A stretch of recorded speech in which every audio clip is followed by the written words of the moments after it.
전이죠. 어느 날 영국의 한 시골에서 아프리카 오지를 위해 선교와 의료 사업을 위해서 헌금을 하고 있었습니다. 그런데 서양 사람들이 헌금을 담는 그릇은 우리 한국의 주머니 모양과는 달리 서양에는 이 세숫대야처럼 생긴 것입니다. 그러니까 헌금을 넣으면 다 보입니다. 누가 얼마나 넣는지를 알 수가 있습니다. 그 헌금 그릇이 쭉 돌아가면서 사람들이 헌금을 담을 때 헌금 그릇이 어떠한 소년 앞에 쫙 지나가게 됐습니다. 소년은 대금 그 그릇 위에 그냥 올라가 앉아버렸습니다. 돈은 없으니까. 헌금위원들이 이게 무슨 짓이냐 놀라워 물으니까 이 소년은 이렇게 대답을 했다고 그래요. 저는 돈이 없습니다. 제 몸을 바치겠습니다. 그야말로 헌신, 몸을 드린 거지요. 몸을 완전히 드린 것입니다. 이 소년이 아프리카의 등불이요 성자인 유명한 리빙스턴 선교사입니다. 리빙스턴 선교사는 어릴 때부터 이렇게 싹수가 있었죠. 내 몸을 드립니다. 나는 아프리카에 가서 복음을 전하겠습니다. 어느 날 예수님은 헌금함에 대해서 앉아 계셨습니다. 이 말은 헌금함 앞에서 헌금함이 있는 방향으로 마주 대하고 앉아 계셨다는 뜻입니다. 앉아 계신 이유는 많은 사람들이 어떻게 헌금을 드리고 있는가를 보신 것입니다. 지금으로 말하면 저 교회 헌금함 옆에서 의자를 놓고 앉아 있는 것입니다. 지나가시다가 우연히 헌금 앞에 앉으신 것이 아니고 사람들이 어떻게 헌금을 넣는가, 어떤 마음으로 헌금하는가를 보시기를 원하셨습니다. 의도적으로 앉아 계신 것이죠. 자, 오늘 본문 41절을 봅니다. 예수께서 헌금함에 대하여 앉으사 무리가 어떻게 헌금함에 돈 넣는가를 보실세. 여러 부자는 많이 넣는데, 자, 여기서 본다, 돈 넣는가를 보실세. 본다라는 동사는 원문에 보면 계속적인 동작을 의미합니다. 한 번 보고 예수님 끝난 게 아니고 같이 깊이 있게 누가 어떻게 넣는가를 보신다는데, 바라본다, 목적을 가지고 관찰한다는 의미가 있습니다. 우리 주님은 헌금함에 앉아 계셔서 부자들이 헌금하는 모습을 일단 보았어요. 부자들이 헌금에 돈을 넣을 때 딸랑거리는 소리가 컸어요. 많이 넣으니까, 부자니까. 당연히 부자들은 헌금 시간을 자기 과시의 수단으로 여긴 것입니다. 나는 이렇게 부자, 이렇게 많이 넣었다, 좀 봐달라는 거죠. 그들은 성전에 올 때부터 포스가 다른 것입니다.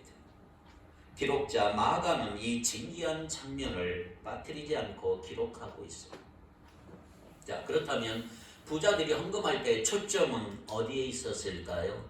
하나님이 아니라 사람들의 시선에 있었다는 거죠. 나는 이렇게 많이 드리니까 좀 봐달라는 겁니다. 헌금은 철저히 하나님과 나와의 관계에서 일어나는 일이에요.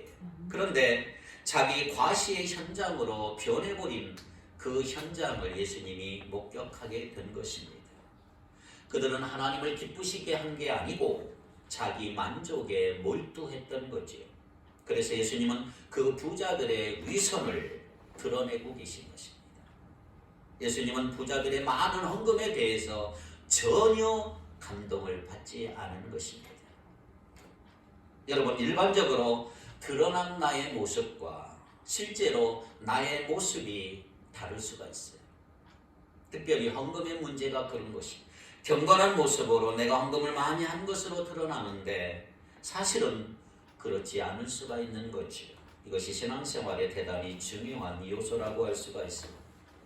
자, 경건한 모습을 보이는 것과 경건하게 살아가는 것은 다른 것입니다. 사람들에게 보여지는 나의 모습, 하나님의 보시는 나와 내가 같다면 얼마나 좋을까요? 그러게 되길 바랍니다. 신앙의 세계에서 정말 끈질긴 유혹이 있어요. 그게 뭐냐 하면 위선입니다. 위선. 겉과 속이 다른 거예요. 이게 신앙인의 끝없는 유혹입니다. 오늘 본문은 헌금을 얼마나 많이 했는가를 묻는 게 아니에요. 오해하면 안 됩니다. 어떤 마음으로, 무슨 마음으로 헌금을 했는가, 이게 중요한 거죠. 드러난 행위 자체보다 내면의 동기를 묻고 있는 것입니다. 그러나 우리는 사람들을 의식하며 행동할 때가 얼마나 많은지 몰라요. 자, 바리새인들의 문제가 뭐예요? 6장 2절, 마태복음 6장 2절입니다. 그러므로 구제할 때 외식하는 자가 사람에게서 영광을 받으려고 회당과 거리에서 하는 것 같이 너희 앞에 나팔을 불지 말라. 진실로 너에게 이르노니 그들은 자기 상을 이미 받았느니라. 무슨 말이에요? 바리새인들은 구제할 때나 금식할 때나 기도할 때 사람들에게 보이려고 했다 이 말이에요. 사람들을 늘 의식하고 자기를 과시하려고 했던 사람들이 바리새인들이에요. 우리 한국 사람도, 한국 사회도 유독 과시 문화가 심한 편이잖아요. 우리 한국 사람들도 뭔가 과시하려고 해요. 체면 문화가 있어요. 무엇을 하든지 남을 좀 의식하는 경향이 있다 이 말이에요. 산책할 때에도 그냥 편안하게 옷을 입고 나가면 되는데 다른 사람의 시선 때문에 그러지 못하잖아요. 등산할 때도 우리나라는 최고로 좋은 옷들을 입고 등산한다 그러잖아요. 의식하는 거예요. 의식하는 거. 몸을 가꾸는 것도 여러분 건강보다 사람들을 의식한 몸매 관리가 더 많지 않아요. 한국의 체면 문화와 행복 지수는 어떤 관계가 있을까? 어디서 조사를 했는데 남에게 잘 보이려고 하는 욕망이 큰 사람일수록 행복감은 낮다는 거예요. 낮다. 형편없이 낮다. 과시욕이 큰 사람일수록 자존감도 낮다는 거예요. 오늘 우리가 사람을 전혀 의식하지 않고 살 수는 없지만 그러나 사람에게 보이려고 하는 것에 내가 너무 치우쳐버리면 하나님과 전혀 상관없는 행동을 할 수밖에 없는 것입니다. 그러면 결국 하나님 중심이 아니고 사람 중심의 신앙이 되어버리죠. 겉으로는 아무리 훌륭해 보여도 타락한 종교인에 불과한 것입니다. 그래서 중요한 것은 우리가 신앙생활을 제대로 하려면 사람들의 시선을 넘어서야 된다는 말이에요. 어느 날 내가 꽤 좋은 선행을 베풀었는데 아무도 알아주지 않을 때 그때 찾아오는 그 허전함, 섭섭함을 여러분들이 영적으로 처리할 수 있어야 된다 이 말이에요. 사람들의 시선을 받는 쪽으로 신앙이 기울어버리면 어쩔 수 없이 계속 그쪽으로 가는 것입니다. 우리가 사도행전을 읽어보면 사도행전의 아름다운 그 출발 선상에 아주 불미스러운 대형 사고가 하나 터져요. 아나니아와 삽비라 부부 사건입니다. 자신들의 재산을 다 팔아 하나님 앞에 헌금했지만 졸지에 그 자리에서 즉사 죽어버렸지요. 얼마나 충격적인 사건입니까? 하나님은 왜 그렇게까지 하셨을까요? 분명한 것은 이 사건을 하나님이 엄중한 사건으로 다루셨다는 거죠. 성령을 속인 죄는 생각보다 큰 죄라고 할 수가 있습니다. 이들 부모는 존경에 대한 욕심이 너무 큰 거예요. 남이 나를 알아주는, 나를 좀 존경해줬으면 좋겠다는 욕심이 너무 큰 거예요. 바나바라고 하는 걸출한 인물이 그 시대에 큰 교회 공동체 속에서 많은 사람들에게 인정받고 존경받는 모습을 보니까 아나니아와 삽비라 부부가 그게 욕심이 난 거예요. 나도 저랬으면 좋겠다. 그래서 있는 거 다 팔아 외연적으로 자신의 재산을 팔아 헌금한 거 전혀 하자가 없어요. 그런데 하나님의 CCTV에 걸렸어요. 뭐가 걸렸어요? 마음이 걸렸어요. 마음. 그들의 사람들의 눈을 속였고 급기야 성령을 속였어. 동기가 뭐냐? 어떤 마음으로 드렸는가? 하나님은 그걸 보시는데 이들은 동기가 불순한 거지. 작은 욕심으로 시작한 것이 큰 사고로 이어진 거예요. 명예에 대한 욕심이 가져온 후유증. 그래서 하나님은 처음 사도행전 교회 시대 교회가 인간의 거짓 위에 세워지는 거 막고자 일벌백계로 아나니아와 삽비라 부부를 희생시킨 사건이라고 할 수가 있습니다. 여러분 아십시오. 하나님이 원하시는 것은 거액의 헌금이 아니에요. 정직한 마음입니다. 정직한 마음을 하나님은 오늘도 원하시는 거예요. 내 동기가 뭐냐? 그럼에도 불구하고 위선은 교회 안에서도 서로 바라보는 이 공동체 안에서도 빈번하게 이루어지는 거예요. 지금 나의 상태보다 더 나아 보이려고 하는 유혹을 나는 계속 받는 거예요. 정직하면 되는데 돋보이려고 할 때 문제가 됩니다. 헌금이나 내가 구제를 했으면 그냥 그것으로 끝나는 거죠. 기도 많이 했으면 거기서 끝내야 되는데 자랑하고 싶고 인정받고 싶은 것 때문에 문제가 생기는 거지. 이런 것이 어디서부터 시작이 됐는지 아세요? 여러분, 에덴 동산에서부터 시작이 됐어요. 아담과 하와는 죄를 짓고 자신의 부끄러움을 가리기 위해서 무화과 나무 잎으로 가리려고 했어요. 자꾸 숨기려고. 자신의 죄를 솔직히 인정하고 하나님 앞에 나아가면 다 해결이 되는 문제. 있는 모습 하나님께 나아가면 되는 거예요. 그런데 무엇인가 자꾸 가리려고 그러고 숨기려고 그러고, 가리려고 하면 복잡해지고 숨기려고 그러면 아무리 가려도 가려지지 않아요. 여러분, 어떤 분은 기도 자리에서 열심히 기도하고 어떤 분은 헌금도 열심히 하고 봉사도 열심히 하고, 근데 그 안에 강박 증세가 있는 사람이 있어요. 종교적 강박이 제일 무서운데 불안 증세가 심하고 불안하니까 더 열심히 와서 하려고 하는데 죄에 대한 수치심이나 죄책감이 종교적 열심으로 나타나는 사람이 있어요. 사람들로부터 칭찬과 인정을 추구하는 사람들은 영적으로 병들어 있을 가능성이 아주 많습니다. 우리 교회는 공기도 대표기도는 아직 하지 않는데 공기도할 때 대표기도할 때 전에 있던 교회 보니까 하나님 앞에 진솔하게 정직하게 기도하면 되는 거예요. 그런데 내가 좀 멋지게 대표기도 한번 해야 되겠다. 그 의도를 가지고 기도하면 의미 없는 행위가 될 수가 있는 거지. 꾸밈없이 있는 그대로 준비하면 되는 거지. 은밀한 개인 생활을 통해서 개인 기도를 통해서 전적으로 하나님만을 향한 기도가 탄탄하게 준비되어 있어야 비로소 공기도도 할 수 있고 대표 기도도 할 수 있는 거예요. 그렇지 않으면 기도에서도 위선과 허세가 드러날 수가 있는 것입니다. 결국 중요한 게 뭐예요? 내적인 동기입니다. 주님은 내 안에 동기를 보시는 거예요. 어떤 마음으로 했느냐, 내가 어떤 마음으로 했느냐. 우리 영혼이 텅 비어 있으면 나도 모르게 허세가 나와요. 허영이 나와요. 사람들에게 자꾸만 자신을 드러내고 싶고 주목을 받으려고 한다. 무엇인가? 내가 지금 공허하다는 증거예요. 뭔가 지금 잘못 살고 있는. 그때는 영적인 충만을 구하길 바랍니다. 다른 것으로 해결하고자 하면 결국 다 실패해요. 영적으로 충만하면 허세는 없어지는 거예요. 사람들이 나에게 주목하느냐 주목하지 않느냐는 별로 중요하지 않아요. 내가 예수 그리스도 안에서의 존재의 풍성함, 안정감을 누리면 누가 나를 알아주지 않아도 나는 평안한다 이 말이에요. 돋보이려고 인정받으려고 애를 쓸수록 더 불안해지고 영성이 깊어지지 않으면 겉모습에 외형에 치우칠 수밖에 없는 거예요. 결국엔 껍데기밖에 없어요.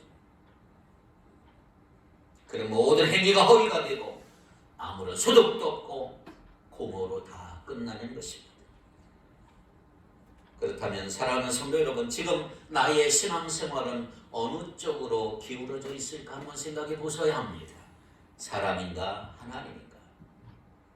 사람에게 기울어져 있다면 영적 오염이 빠르게 진행되고 있는 거예요. 여러분, 위선은 우리 신앙을 원천적으로 파괴하는 원흉이라고 할 수가 있어요.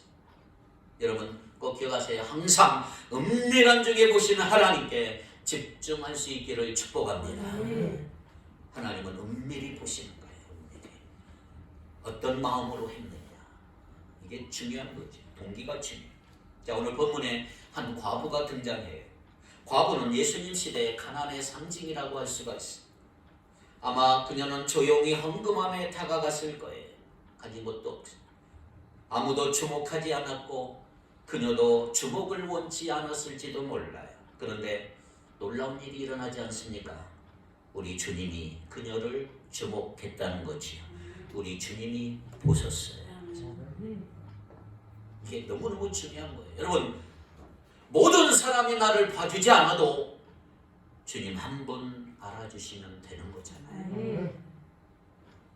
그러나 여러분들이 천만인의 사람이 나를 알아주어도 하나님이 알아주지 않으면 꽝이에요, 꽝. 누가 알아주지 않는다고 섭섭해하는 사람들이 얼마나 많습니까? 섭섭한 마음이 들면 시험에 빠질 징조예요, 징조. 교회 다니면서 섭섭병에 걸리면 아주 힘들어요. 다 섭섭해. 신앙이 약해졌다는 거죠. 누가 알아주고 박수를 쳐주면 우리에게 주어질 상은 멀리 멀리 달아난다는 사실을 아셔야 합니다. 내가 한 행위가 알려지지 않을수록 좋은 거예요. 하나님과 나만이 아는 비밀, 그것을 여러분 가지고 있기를 바랍니다. 하나님 앞에서 한 일이고 하나님만이 아시는 것으로 만족하면 그것은 비밀로 남아있어야 된다 이 말이에요. 사람들에게 이야기하면 안 돼요. 자랑하고 사람들부터 박수 받으면 이미 상은 다 물 건너갔어. 여러분들이 천국에 가면 상은 하나도 없어. 근데 여러분 솔직히 얘기해 보세요. 좋은 일 하면 인정받고 싶지 않아요. 알아주고 나는 이렇게 좋은 일 했다고. 저도 그런 마음이 있어요. 목사도 이런데 여러분 얼마나 크겠어요. 좋은 일하고 큰 일하고 막 이러면 나를 좀 알아줬으면 좋겠다. 근데 그거 말하면 상급이 없어. 물론 주님이 의도적으로 드러내시는 것은 다른 거예요. 그러나 주님이 드러내시기 전에 내가 드러내면 끝나는 것입니다. 우리의 행위는 언젠가는 사람들에게 다 잊혀지는 거예요. 몰라. 나를 영원히 기억해 줄 사람 있나요? 우리 누구나 다 잊게 돼 있어요. 여러분 위대한 대통령을 해도 시간이 지나면 언젠가 다 잊어버려요. 누구더라. 과거는 늘 현재의 주된 이야기거리가 되지 않게 하기를 바랍니다. 과거는 과거로 흘러가야지 현재가 왕성하게 활동하지. 가장 중요한 것, 주님이 기억해 주시는 삶인 줄 믿습니다. 모두 다 나를 잊어버리고 몰라줘도 우리 주님이 잊지 않으시면 그것으로 된 거다 말이에요. 자, 오늘 두 렙돈을 헌금으로 바친 과부의 행적을 보세요. 성경에 쫙 기록이 됐잖아요. 부자들은 이름도 없는데 물론 이 두 렙돈을 바친 여인의 행적이 쫙 기록이 됩니다. 그녀는 드러내고자 하지 않았지만 주님이 드러내셨어요. 만인의 칭송을 받게 했잖아요. 그래서 여러분 오늘 우리의 신앙은 여기에 모든 것 걸어야 되는 거예요. 여기 사람을 의식하지 않고 하나님께 최선을 다하는 삶이 바로 우리가 걸어가야 할 길인 줄 믿습니다. 그러려면 여러분들이 사람들이 박수 칠 때 빨리 숨 쉬는 연습을 해야 돼요. 빨리 숨 쉬는 연습. 주님은 기도나 금식을 할 때 사람들에게 보이려고 하지 말고 은밀하게 하라 그래서요. 숨지 않으면요 이상해. 사람의 마음은 사람의 의지로 인간의 유혹을 이길 수가 없어. 특히 드러나기 쉬운 위치에 있는 사람들은 더 숨어야 돼. 더 숨어. 은밀하게. 여러분 그래서 오늘 여러분 나온 여러분 들키지 않고 선한 일 행하기 바라고 영적인 노력을 하고 사람들에게 들키지 않는 법을 배우기를 바랍니다. 헌금하는 것 자유고 액수도 자유예요. 분명한 것은 우리가 헌금 냈다고 하나님이 다 받으시는 것도 아니고요. 선행도 마찬가지. 하나님이 받으셔야 합니다. 과부의 두 렙돈에서 우리 그걸 배우는 거예요. 하나님이 어떤 동기로 하시는 것을 보실까. 자, 42절을 봅니다. 한 가난한 과부는 와서 두 렙돈 곧 한 고드란트를 넣는지라. 그 당시 두 렙돈은 팔레스타인에서 사용되는 가장 작은 화폐, 우리나라 2원 정도 가장 작은 화폐. 하루 노동자의 품삯이 한 데나리온인데 이 렙돈은 128분의 1이에요. 한 데나리온의 128분의 1. 얼마나 작은 액수인지 몰라요. 그런데 중요한 것은 주님의 평가입니다. 주님의 평가가 뭐예요? 43절 다 같이 시작.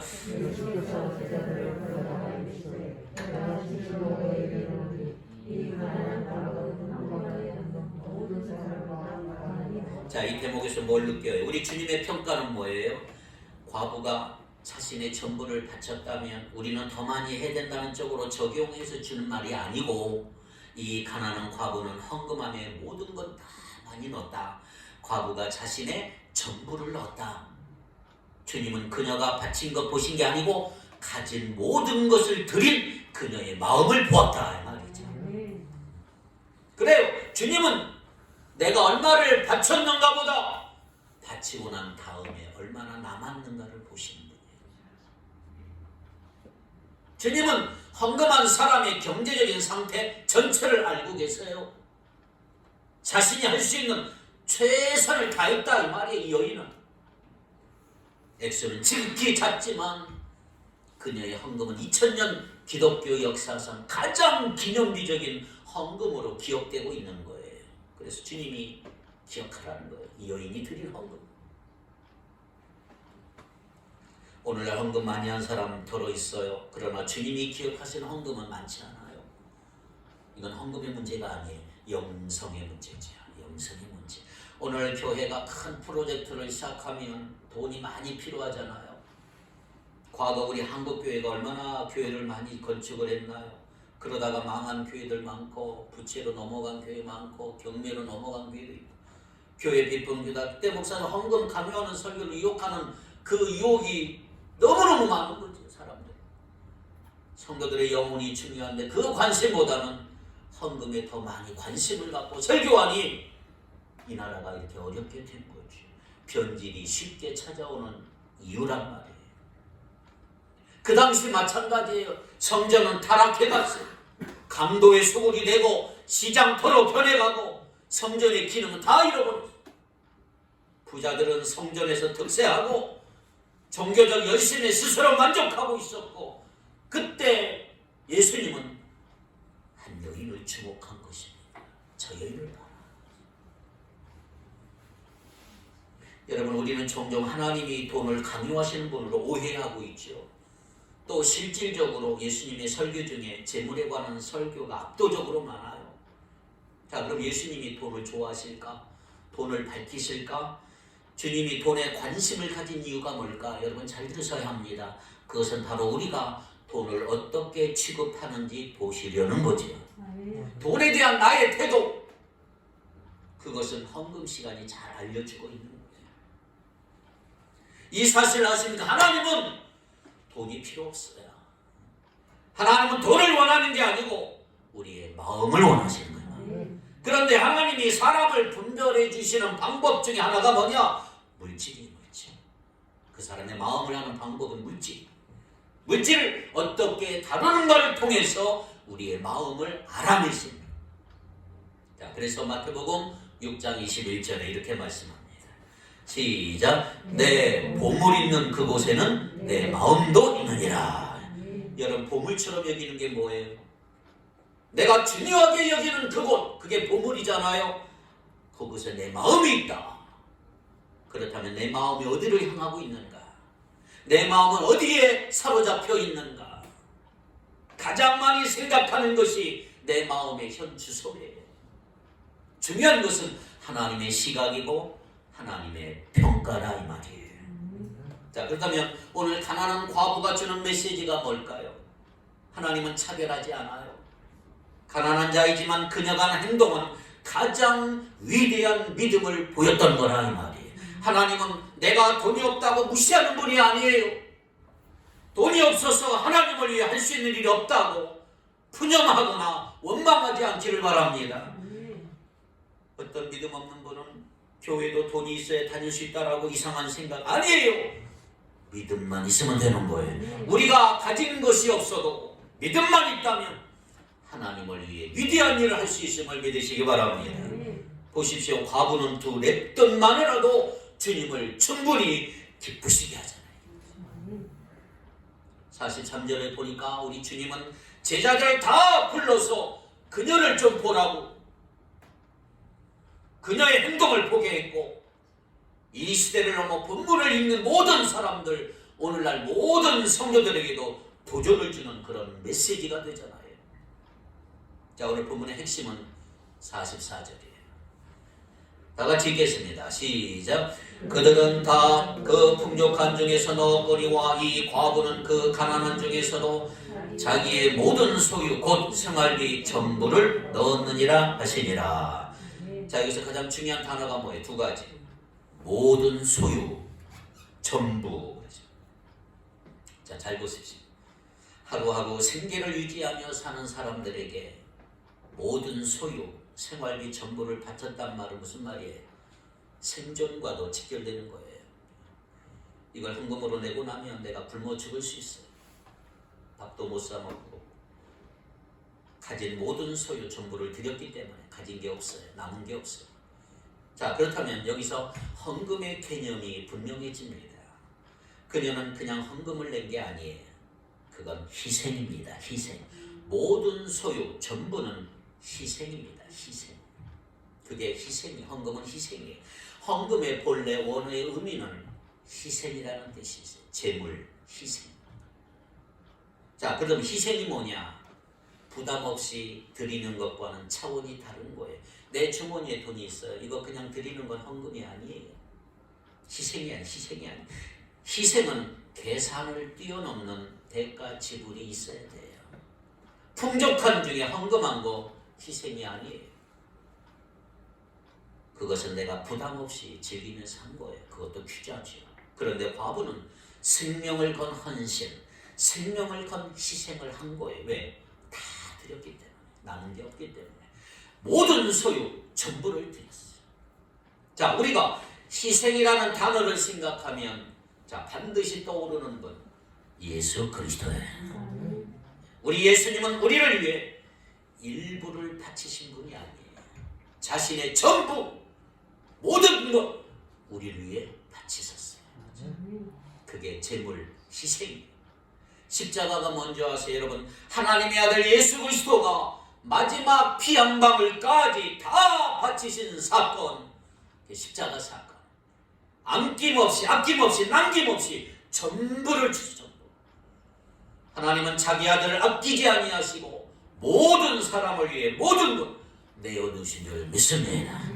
이 십자가 사건이죠. 이 복음을 이해하는 것은 엄청난 은혜예요. 이걸 아는 것은 정말 큰 은혜입니다. 하나님은 모든 것을 주신 분이에요. 전부를 주신 분이에요. 그 희생은 바로 사랑에서 나온 것입니다. 믿습니까? 하나님은 여러분들을 너무너무 사랑하십니다.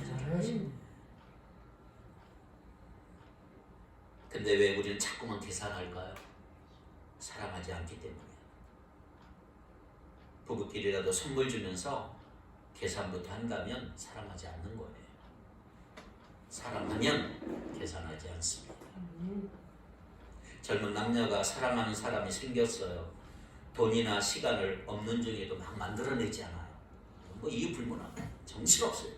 눈이 돌아가는 거예요. 중요한 게 뭐예요? 동기를 점검하셔야 합니다. 어떤 동기로 드리는가. 중요한 것은 하나님에 대한 사랑. 사랑이면 충분합니다. 하나님을 사랑한다면, 우리 주님을 사랑한다면 내 모든 것 전부 드릴 수도 있다 이 말이에요.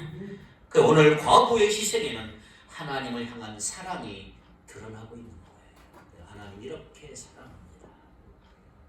그런데 이 사랑에 빠져버리면 우리 신앙에 이상한 게 끼어들기 시작해요.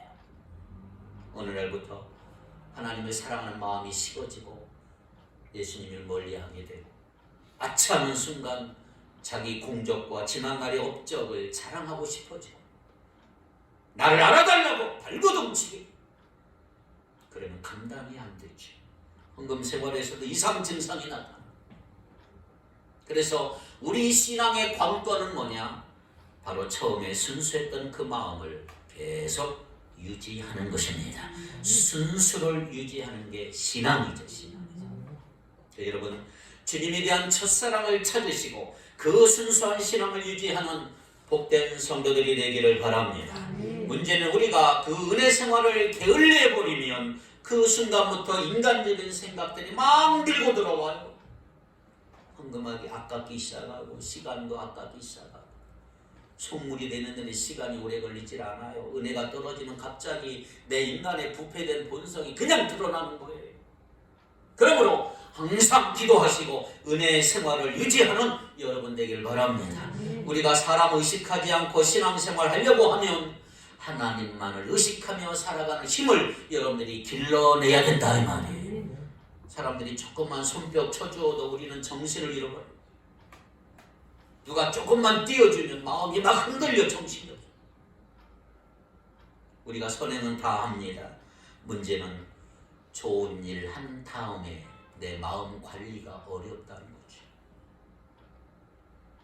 큰 헌금을 하고 난 다음에 시험 든 사람들이 많아요. 내가 한 선행을 하고 한 다음에 아무도 알아주지 않을 때 마음이 막 요동쳐요. 좀 알아달라고.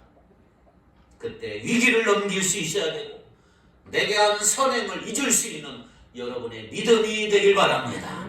그런데 문제는 내가 남에게 베푼 것은 오래오래 기억하고 남이 나에게 베풀어준 호의는 빨리 잃어버리는 특징이 우리에게 있어요.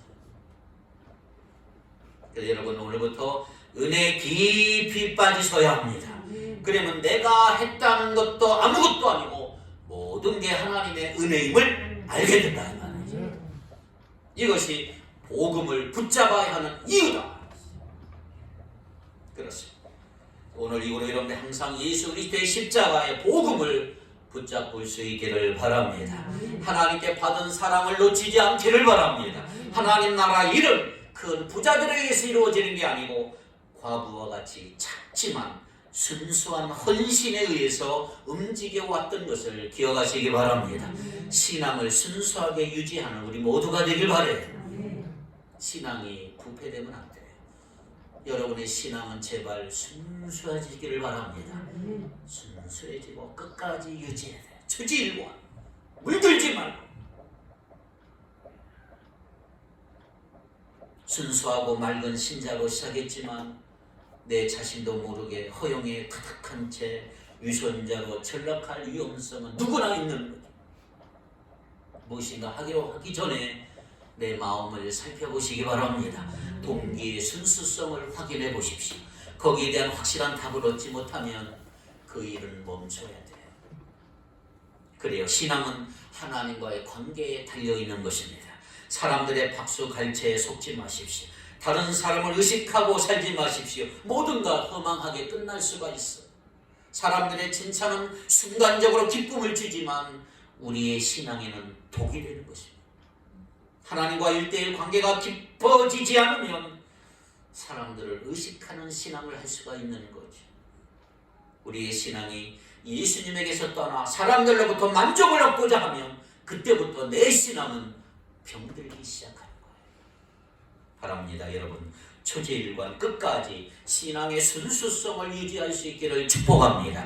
내가 지나간 자리에 예수 그리스도의 십자가만 남는 은혜가 있기를 바랍니다. 헛된 영광 구하지 말고 하나님의 인정으로 충분한 그런 인생이 되기를 주님의 이름으로 축복합니다. 기도합시다. 거룩하신 하나님, 속과 겉이 달랐던 바리새인들의 삶이 아니고 가난한 과부의 진실성을 주시옵소서. 체면과 과시가 심했던 바리새인들의 삶이 아니라 우리에게 정직한 마음을 허락해 주시기를 원합니다. 숨기거나 가리지 않게 하시고 있는 모습 그대로 받아주시며 예수님 안에서의 풍성함과 안정감을 누릴 수 있도록 도와주옵소서. 은밀한 중에 보시는 하나님께 집중하기를 원합니다. 주님께서 기억하시는 삶이 되게 하여 주옵시며 주님 앞에 모든 것 전부를 드렸던 그 마음을 배우게 하시고 그렇게 할 수 있는 믿음을 주옵소서. 예수님 이름으로 기도하옵나이다. 아멘.